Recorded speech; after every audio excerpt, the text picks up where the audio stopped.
Welcome to episode 87 of the G2 on 5G. It's the latest inside scoop on everything 5G. We cover 6 topics in about 20 minutes, and it's brought to you by More Insights and Strategy.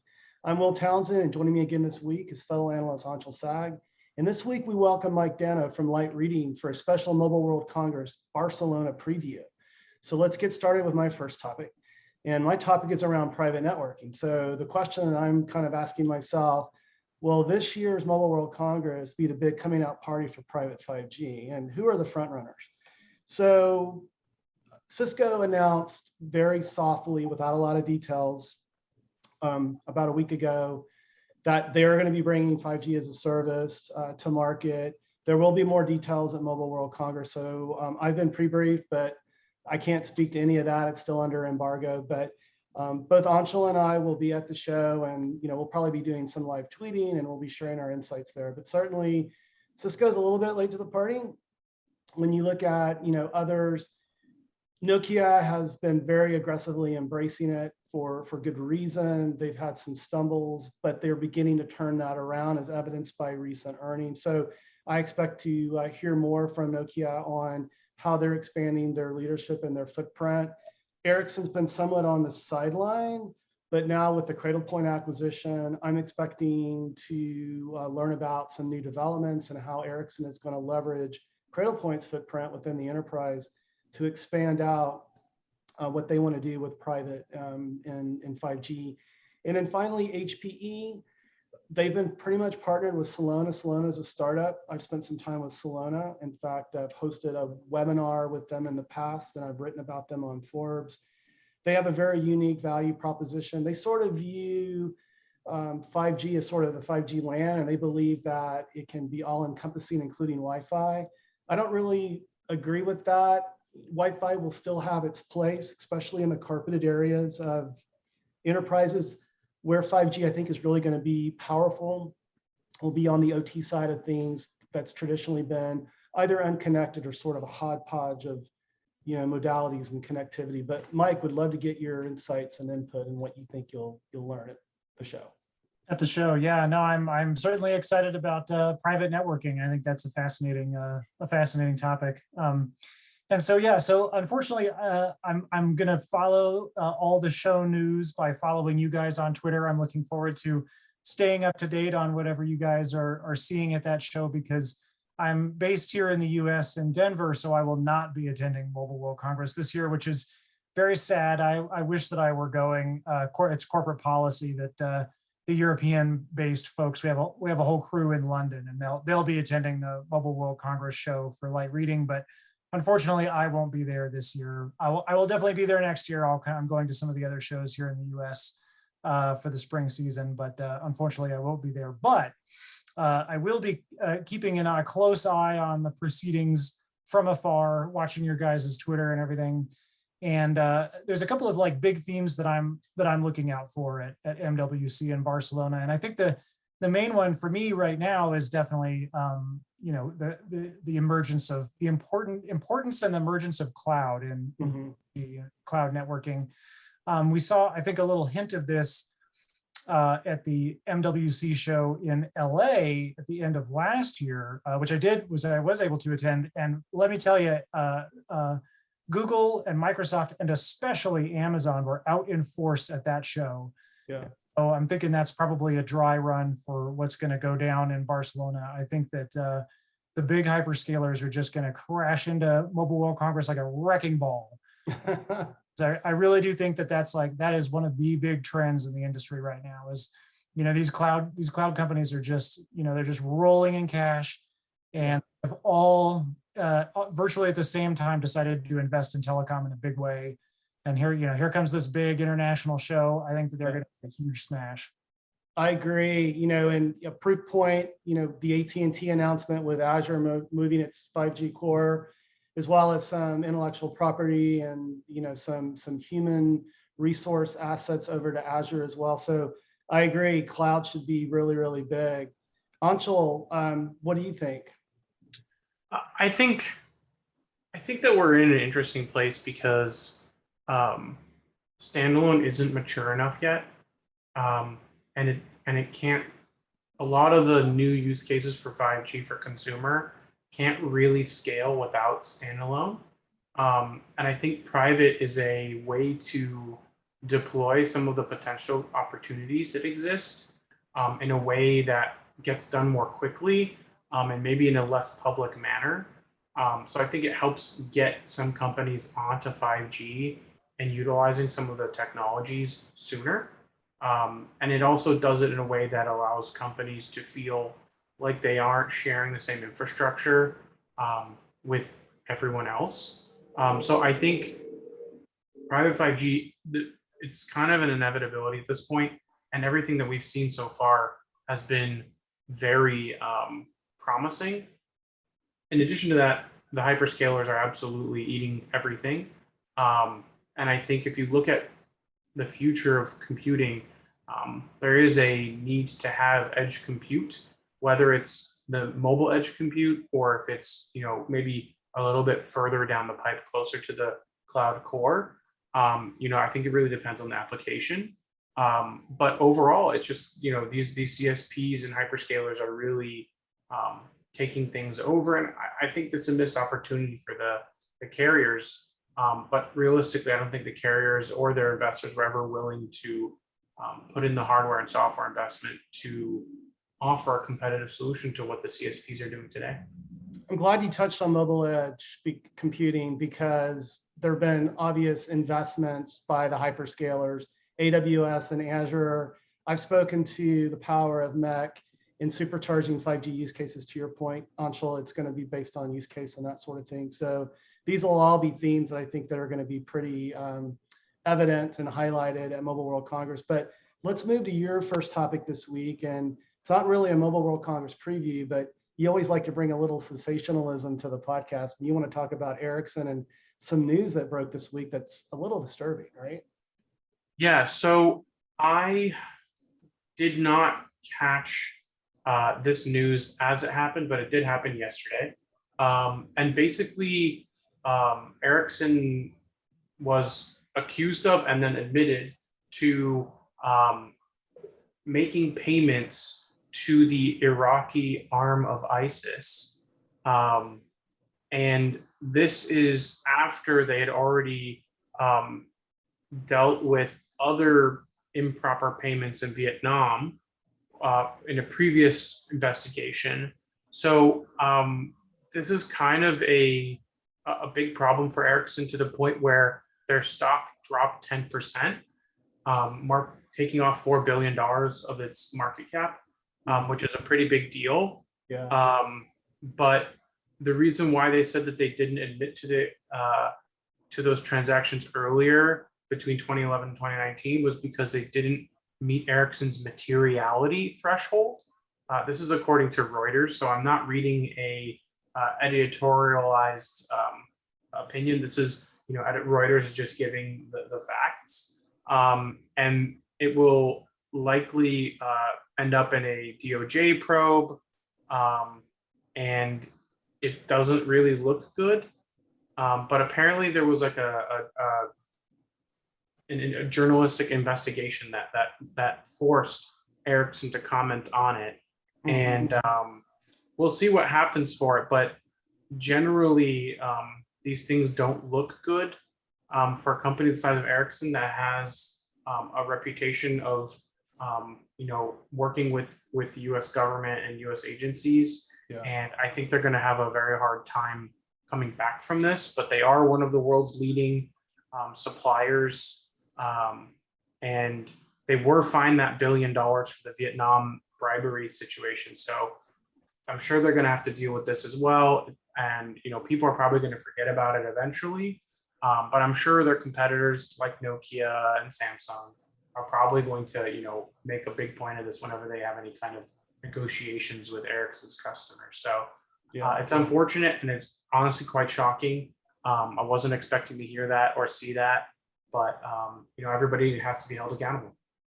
Yeah, we've in the past we heard about Huawei selling restricted technology to that part of the world. This certainly isn't positive for Ericsson. There was a pre-brief this morning that I participated on. It was a little early, Anshel, for you, Yes. but but they started off, they kind of, they addressed the elephant in the room, and they addressed that, but said, we won't be fielding any questions related to this issue. If you have any questions, you can forward that to the public relations department with Ericsson. So this is late breaking, and I would have expected that same response. But Mike, any thoughts on this before we move on?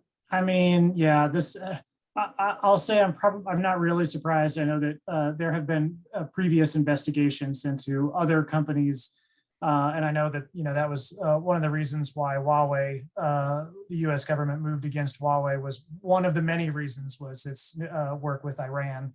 Right. So, this is, I think, global companies do business on a global scale, and the entire globe does not work in the same way as, established Western governments. And so yeah, I'm not saying that it's okay by any means, but I will say that I'm not surprised. I think that dealing with, countries like Iran, Iraq, it's there's not an established RFI process, I think, in some of these countries. Yeah, I agree with you. I actually have family that lives in Central America, and I remember as a small child when I would travel with my aunt, going back with her, that it was common practice to bribe the customs officials in the Guatemala customs to get your things through. So I mean, yeah. Culture is culture, but I'm sure Ericsson has a high degree of integrity, and they'll address this. But let's move to my second topic this week. I just want to sort of talk generally about infrastructure provider announcement expectations. And I've been on a number of different pre-briefings. Nokia had one earlier this week. I mentioned Ericsson this morning. There aren't a lot of things that I can mention that were shared under embargo and non-disclosure, and this is a good segue, Mike, to your second topic this week. I do expect to hear a lot about Open RAN. All of the vendors have been beating the drum, the benefits, CapEx, OpEx, domesticating the 5G supply chain. It's all very sexy, but it doesn't come without complexity and the need for integration. And in fact, I think it was Light Reading, Mike, that I read. Light Reading posted kind of a listing of all of the demos that are going to occur around Open RAN, and there are going to be 30 plus some odd demos from all of the big names. So I do think there'll be a lot of focus on that, but you've got some opinion on Open RAN, and would love to hear that. Yeah, exactly. I am very interested in Open RAN. I think it is a fascinating trend, and it could have some serious repercussions and implications for our space. And I think we're just going to hear about it just nonstop, coming out of Mobile World Congress. But I'm kind of preparing myself for what I think is the distinct possibility that we'll hear a lot of bluster, and there will be very little actual meat on the bone there for Open RAN at MWC. I'm expecting a lot of companies to make a lot of noise about it, but I'd be really surprised if we see any actual real market traction beyond what has already been announced, which is some serious investments by companies like Dish and Rakuten, some serious tests by companies like Vodafone. Yeah. But we are not, we're not nearly at the point of wide scale adoption, and I don't expect that to change after the show in Spain. Yeah, there have been a lot of proof of concepts, a lot of POCs going out there. Anshel, what do you think? I think that the truth is that we have a lot that's still kind of in development when it comes to Open RAN, and I'm excited to see what proof points we'll see at the show. I think there's also, when you define infrastructure, there's so many different components of the infrastructure for 5G now that I think we're just going to see kind of a smattering of all different types. And what's interesting is there's less talk of the core now, and a lot more of talk around the edge, like we were talking about earlier. And I think as we're seeing more cloudification of the cellular networks, I just think that a lot of what we're going to see is going to look a lot more like a cloud technology, both from the CSPs, which is obvious, and from the Ericssons, the Nokias, and the Samsungs of the world. So software defined everything, right? Yeah. Yeah, and I'll throw this in too. In addition to Open RAN, I think we're going to hear a lot about virtualized RAN, virtualized distributed unit, platforms, accelerator cards, and that sort of thing. Qualcomm had an announcement today with HPE. I'll be posting a Forbes article on that, hopefully on Friday, so our listeners and viewers hit And at Willtown Tech. I For was details. Yeah. I was just going to say, I may or may not have been at Qualcomm all day yesterday with a pre-brief of announcements that are coming. So I may or may not have been previewing some things that are coming. Yeah. So, but hey, Anshel, let's hit your, second and final topic this week. And you want to talk about Motorola, right? Yeah. So this is actually something that happened, I think yesterday, before yesterday. So it's kind of early for MWC, but it's more of a trend that I think we're going to see at MWC, which is a lot of talk of XR again, partially because the metaverse, everyone wants to talk about their thoughts and position in the metaverse. And the truth is that the metaverse is still far away. There's still a lot of things that need to happen. But ultimately, I think 5G will be a big enabler of the metaverse. Mm-hmm. And a lot of these companies are hoping that it will be. And so Motorola actually did an announcement with Verizon where they designed this 5G neckband, which is supposed to replace a smartphone. It does operate on 5G millimeter wave as well as sub-6, and it is a compute wearable. So it basically replaces the smartphone that you would normally be using, which is what currently exists today. And you would pair it with Lenovo's A3 AR glasses, and you would have like this 5G connected neckband that would connect to your glasses, and you could experience AR without a smartphone using 5G. And I think it's a pretty cool application because it's probably one of the first 5G wearables that's a 5G wearable for XR that like is actually a commercial product. I've been kind of peppering them to get more information. But what's interesting is it does run on a Snapdragon Series 8 Gen 1. So it's actually like the latest and greatest from Qualcomm. So it's going to be very powerful and capable, actually more so than a lot of the current AR devices, which are running the XR2, which is kind of just like a rebranded 865. So it's actually 2 generations newer, which means a lot more GPU horsepower and a lot lower power consumption. So I think that's a very compelling opportunity for Motorola and Verizon. But overall, I think at MWC, you're just going to see a lot more talk about AR and what kind of technologies different companies are delivering to enable AR. Just because I think a lot of people are starting to realize that while VR is great and there's a lot of applications for VR, its scale is limited, and AR will ultimately be what a lot of people will use as they're moving around the 5G network. Because when you look at like VR, which I am a huge fan of, and I have plenty of headsets, I don't really see myself using it much outside the house. So outside of fixed wireless 5G, I don't really see 5G and VR really being a great marriage. But I do think that AR is going to be the leading use case for 5G for quite some time until we really see, standalone and other opportunities arise. And I think the long-term vision, probably see some people talking about this, is integrating AR into or integrating 5G into an AR headset, so that there isn't a compute device anywhere on your body other than the glasses, and somewhere in that mobile edge, there's a GPU sitting and rendering most of the 3D objects, so that your battery life can be better. Because when you have glasses, you have limited battery, you have limited compute, limited cooling, and nobody wants to wear a helmet. Everybody wants these sleek, nice looking glasses. So we'll see what happens at MWC, but I have a feeling we're going to see some developments. I've been talking to TCL, and they were saying they were going to give more details on their AR glasses, but I expect we'll see others as well. My only question on this neckband, I mean, how blingy is it? Can you get different kind of bling out on it? Well, it's very low key, except for the red, very Verizon looking accent.